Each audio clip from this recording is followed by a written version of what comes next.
السلام عليكم ومرحبا بكم في قناتي يوميات مع طبخ وحلويات.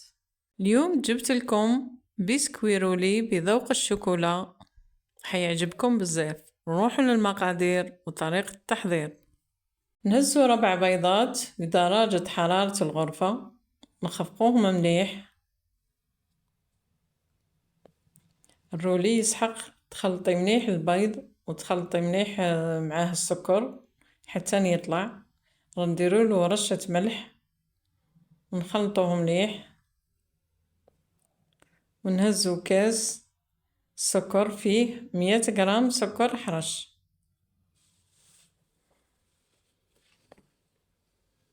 الرولي لازم نقيسو بالميزان، ما نقدروش نمدو بالملعقة ولا بالكاس ولا سينو ما ينجحناش، لازم بالميزان.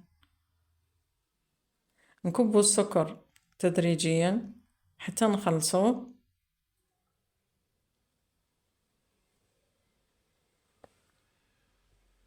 هذا هو اللي يخلي الرولي تاعك ينجح، لازم تكبي السكر بشوي ويطلع لك مليح.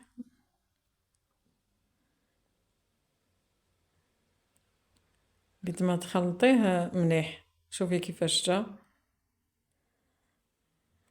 نهزو 20 غرام كاكاو، تكون الكاكاو من النوعية المليحة، نغربلوها،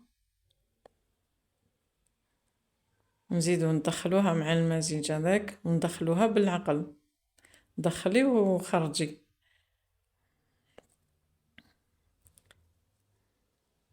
انا راني نسرع برك بصح انا خدمت بالعقل.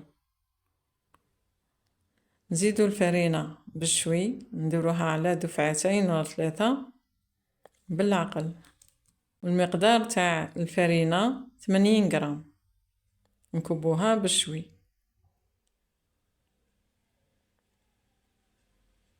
قلنا السكر 100 غرام، كاكاو 20 غرام، والفرينة 80 غرام. شوفي كيف انا نخلطو. تضربي من تحت وتخرجي حتى ما يقعدش كل الفرينة في جوايه ولا يديروا التكتلات هذوك ثانيك ما همش ملاح. نهزو مول، نهزو بلاطو المقاس تاعو 30 على 40، ونديرو له ورق الطهي ونديرو له زبدة من تحت، ونكبو المزيج هذاك تاع الرولي اللي حنديروه. شوفي كيفاه مشيناه في الاتجاهات الكل، ونحطوه في الفرن. الفرن نكونو شعلناه من قبل، يقعد من 10 ل 12 دقيقة.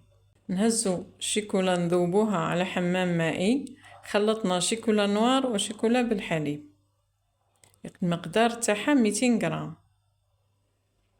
ونديرو الجبن الطري ثاني 200 غرام، يا نديرو الماسكاربون يا نديرو جبن امير ولا جبن صومال، هذو هما اللي يصلحوا لهاد الكريمه.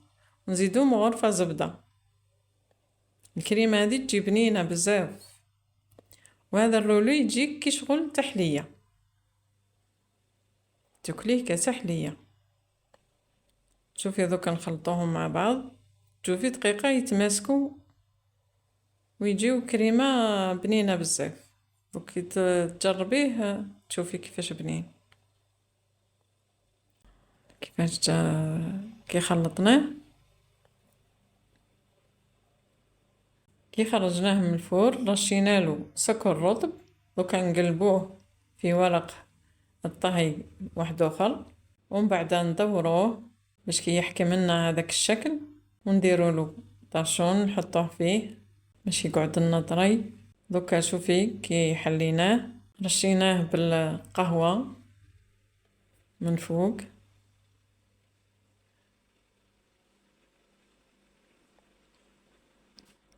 باش يتشرب مليح ويجي بنين. زدنا له الكريمه هذيك، وكندوروه هكذا ونقلبوه المجمد. نحضروا هذيك الشيكولا اللي حنكبوها له من فوق. درنا فيها 100 مليلتر حليب مع 150 غرام شيكولاته. انا درتها بشيكولا نوار، نتي كي حبيتي ديريها بشيكولا بالحليب ديريها. درنا غرفه صغيره غليكوز فيها، وخلطناهم مع بعض، ذابوا خلطناهم وكل مع بعضهم. ودوكا جبدنا الرولي من الثلاجة وكبيناه فوقو وزيناه بالبندق. انتي باش حبيتي تزينيه تزينيه. نشوفي كيفاش جا،